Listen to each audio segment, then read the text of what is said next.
We now move into the bacilli. Before we move into the bacilli, let's just get there one by one, right? So first and foremost, just starting with the gram-negative bacilli, we have a lot of bacilli, right? So we have E. coli, Klebsiella, Enterobacter, Citrobacter, Serraceous, Pseudomonas, Salmonella, Proteus, Shigella, Yersinia, right? So all of them are basically gram-negative bacilli. Now, in order to differentiate some of them from the others, we do the lactose fermentation test. So once we do the lactose fermentation test, the non-lactose fermenters are basically here. We have the Shigella, Yersinia, Salmonella, Proteus, and Pseudomonas. And the lactose fermenters, basically the E. coli, Klebsiella, Enterobacter, Serratia, Citrobacter, are all lactose fermenters, right? What is this fermentation test basically? The fermentation is basically a metabolic process that consumes sugar and generates energy, normally anaerobic. Generally, organic acids like lactic acid, gases, or alcohols like ethanol are the products of fermentation. Whenever something is fermented, you either get this ethanol or you get lactic acid. So this is like you're leaving your pizza dough to rise, and you leave it to rise after adding this yeast. So yeast basically ferments inside that dough, and it creates this fruity smell, which is your ethanol and lactic acid, right? So your dough, when it's perfectly risen, has this fruity odor sometimes. So that's basically the product of fermentation, right? So we can test the bacteria's ability to ferment different biomolecules such as glucose, lactose, sucrose, mannose, and glycerol. So when we say something is mannitol, lactose fermenter, we also do mannitol tests. So I just said mannitol. When we do lactose fermentation, we're basically saying if this bacteria uses lactose or not, right? So lactose is a special kind of sugar that we're checking if the bacteria uses the lactose or not. So this is very similar to why we also add sugar to yeast when we're putting the pizza dough, because the yeast uses sugar when it's fermenting, right? So the ability of fermenting using lactose or mannose or glycerol or whatever depends on the arsenal of enzymes that the species of bacteria has. If it has the enzymes that will ferment glucose or mannitol or like mannose or lactose, then it will create fermentation. Otherwise, it will not. Generally speaking, if the bacteria can ferment a particular nutrient, it gives you a positive result. The solution turns yellow. So this is positive carbohydrate fermentation, and this is fermentation and gas production, right? In some cases, both fermentation and gas production occur concomitantly. So this is what you can see where there's gas and acid, um, gas and fermentation. But in some cases, you only get fermentation, right? Negative results means that there's no fermentation, turns somewhere between red and purple. So any red means that it's negative. The test is negative, right? So which ones are lactose fermenters? E. coli, Klebsiella, Enterobacter, Citrobacter, Serratia, and which ones are lactose non-fermenters? You get the red color here because it's negative. It's Pseudomonas, Shigella, Yersinia, Salmonella proteins. Okay. So then another test we do, once you know something is lactose fermenters, we do another test called the oxidase test. The oxidase test basically differentiates all the non-lactose fermenters. The oxidase test differentiates all the non-lactose fermenters from the pseudomonas, right? So in order to differentiate pseudomonas from all the non-lactose fermenters, we do the oxidase test. Now, the oxidase test is for lactose negative organisms only, as I've said, the non-lactose fermenters. That basically we check if the bacteria contains the cytochrome oxidase enzyme, which Pseudomonas does. Pseudomonas is oxidase positive. It has the cytochrome oxidase enzyme.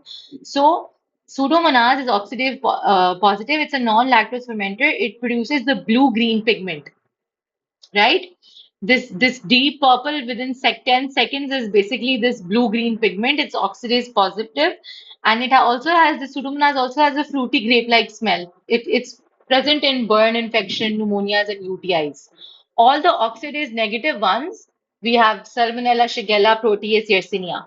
So once we basically take the bacterial culture and put oxidase on it, and oxidase positive means that there's a deep purple color within 10 seconds. Oxidase negative means nothing will happen.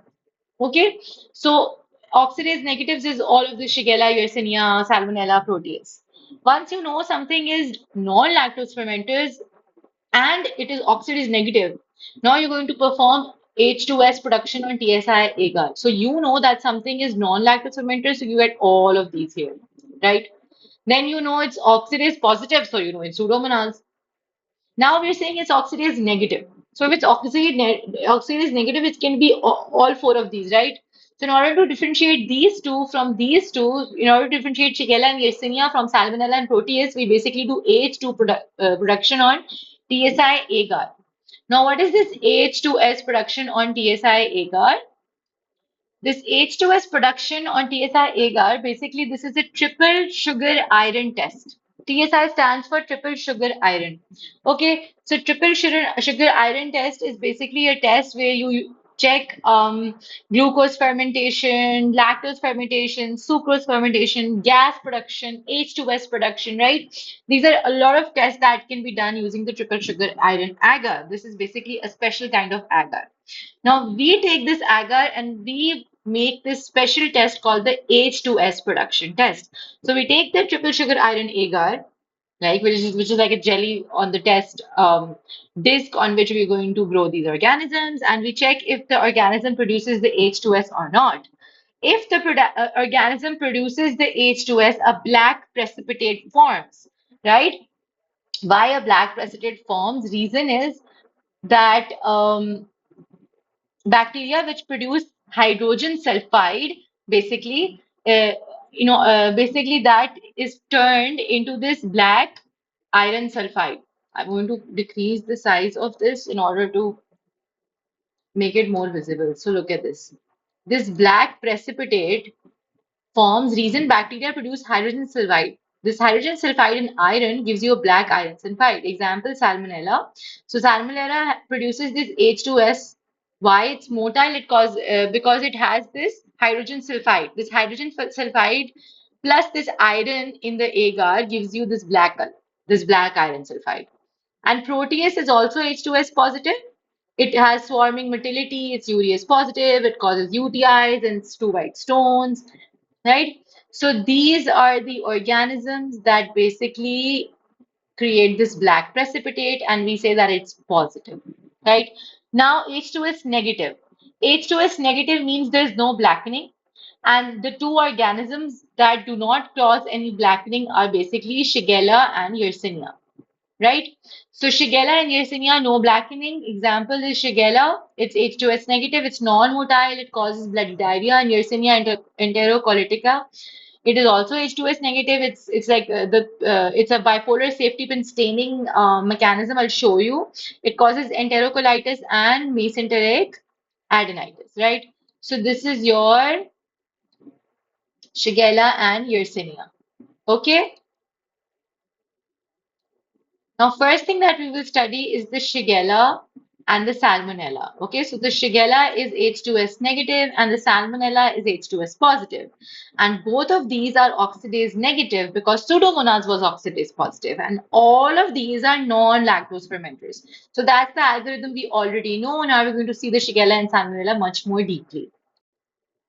All right, so first and foremost, we have the Salmonella versus Shigella. Both Salmonella and Shigella are gram-negative broths. They're non-lactose fermenters and they're oxidase negative and can invade the GI tract via the M cells of fire patches. So what are basically these M cells of fire patches? We're talking about M cells of fire patches, right? So what are these M cells of fire patches? Let's look at them here.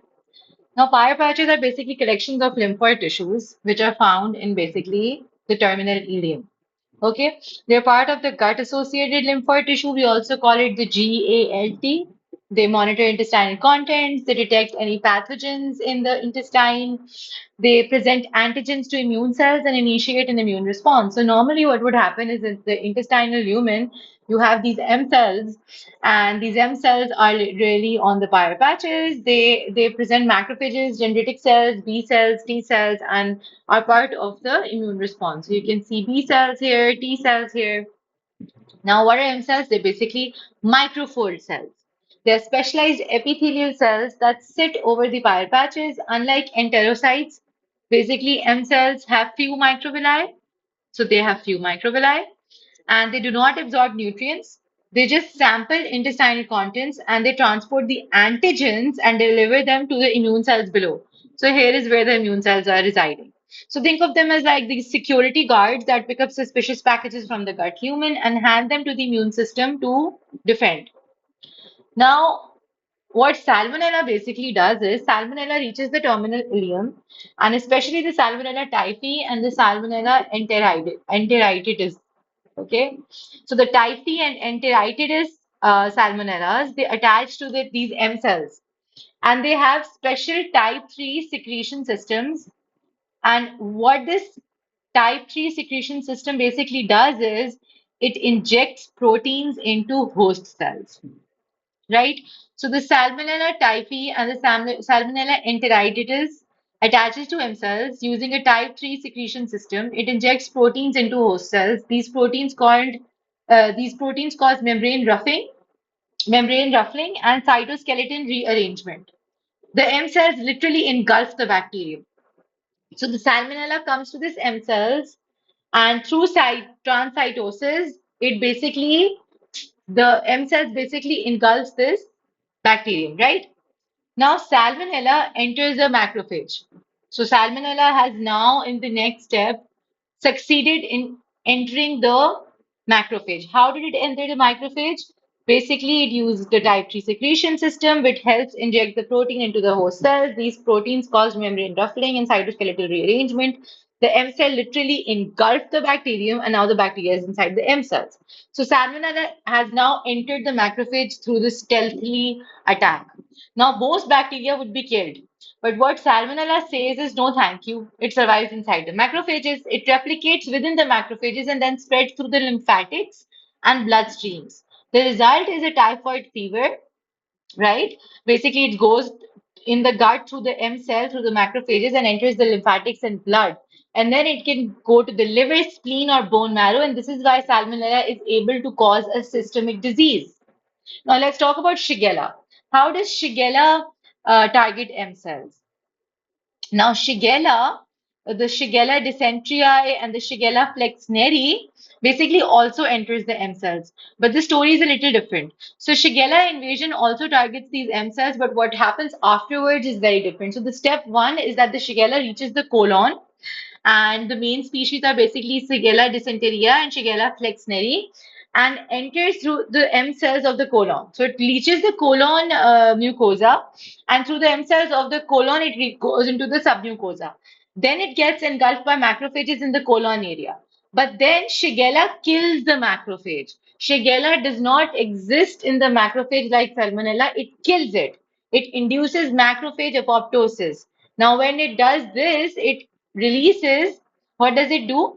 It releases interleukin 1, TNF, and inflammatory mediators. So basically, now you're going in the shock picture, right? So Shigella engulfs the macrophages and then kills it.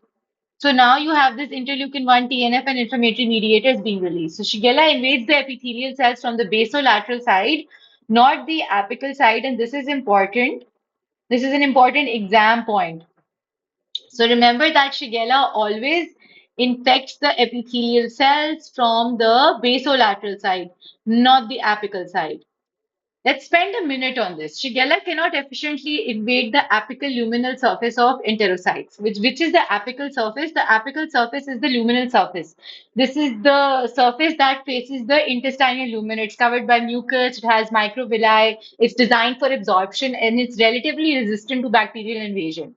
The Shigella uses the basolateral surface, which faces the underlying tissue, right? It contains adhesion molecules, it contains receptors involved in cell to cell interaction, and it's easier for invasive pathogens to exploit the basolateral side. So Shigella uses M cells of Peyer's patches as a backdoor.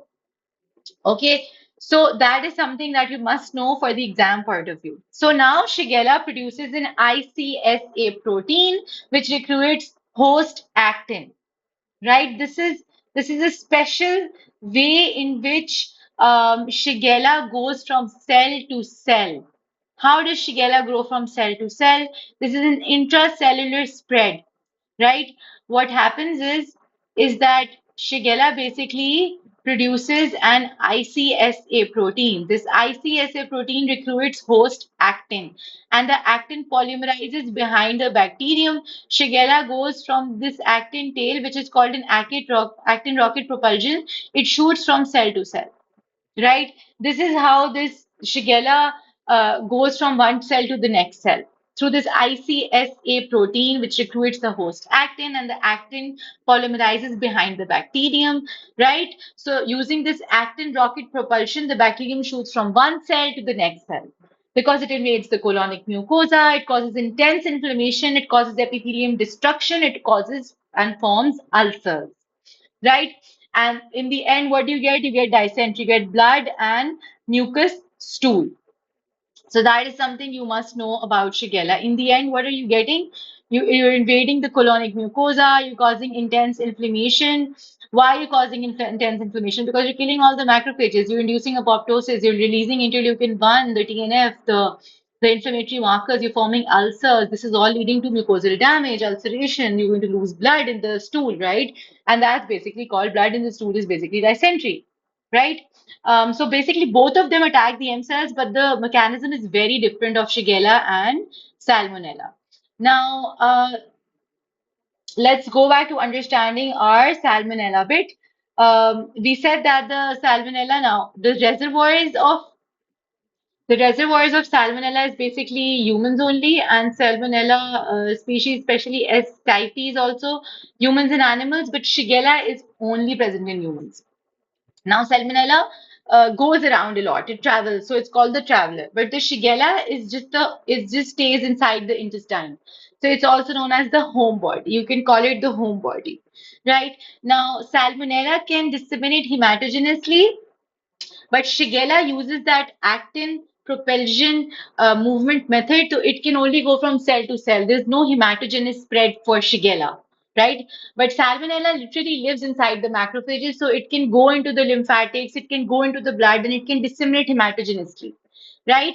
It can produce this H2S production, Salmonella. So you have these black colonies of Salmonella here. You can see them here, but these are not produced by Shigella. You do not get black colonies for Shigella. The violence factor for Salmonella is the endotoxin, right? Now, you know that the Salmonella is motile. That's why it's also known as the traveler. It's motile. It has this flagella, and this helps it swim, right? So salmon, the fish salmon swims. You can remember it. That's how your Salmonella basically travels. It swims using its flagella, right? Now, Shigella basically is non-motile. It does not have a flagella. Now, the violence factor, this Salmonella, basically the main weapon is the endotoxin. The endotoxin is basically a lipopolysaccharide. It's basically the lipopolysaccharide is present on the outer membrane and it has lipid A. This lipid A basically causes fever, shock, and inflammation, right? That's your endotoxin for the Salmonella. It's one of the main weapons through which Salmonella basically attacks, right? I'm going to write it down here. Um, then apart from this, you can just I'll just write this down for you here. So the endotoxin has the LPS, which is a lipopolysaccharide. It is part of the outer membrane, which has the lipid A. It causes fever, shock, and inflammation. And now you have this VI capsule, right? This is only present in this typhi species. It is not present in Salmonella's other species. Only in this typhi species you find this VI capsule. It's very important. Basically, what it does is you can remember the VI as virulence, right? Basically, what it does is it avoids phagocytosis and it allows the typhi species to disseminate in the body. So it can go anywhere in the body using this special invisible cloak called the VI capsule, right? And it goes undetected by anyone, right? So this VI capsule of Salmonella typhi allows it to disseminate anywhere in the body, right? Now, Shigella has an endotoxin. It also has a Shiga toxin, which is also known as enterotoxin. So Shiga toxin basically removes the adenine. This is very important, guys. This is very, very heavily tested, right? Um, I'm going to drag this here so I have some space for this Shiga toxin. So the Shiga toxin mechanism is basically it's like the exam board's favorite. It's basically removes the adenine from the 60S ribosome, and protein synthesis basically stops, right? The cell dies, and this is the same mechanism as the Shiga toxin itself and the E. coli hemorrhagic enterocolon toxin, right? So the EHEC also attacks from this mechanism. So EHEC toxin is also this same mechanism. Shiga toxin is also the same mechanism. It basically removes the adenine from the 60S ribosome and the protein synthesis stops, right? And now the infectious dose. How much do you need of the organism to be infected? So for Salmonella typhi, you need a very high, large inoculum required dose, right? It's one of the highest yield concepts about the infectious dose, right? Salmonella needs many organisms. You need a very big dose of salmonella to get really sick. It needs like 100,000 plus because salmonella is very acid sensitive.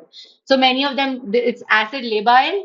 It's destroyed by the gastric acids in the stomach. So you need a very high dose of salmonella to get sick. But Shigella needs very few organisms. Why? Because Shigella is acid stable, right? It can survive the gastric acids in the stomach.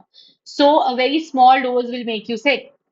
So a very common exam question is that a daycare outbreak, okay, occurs after one child develops bloody diarrhea. Most likely answer is Shigella because very low infectious dose. Tiny exposure is enough, right?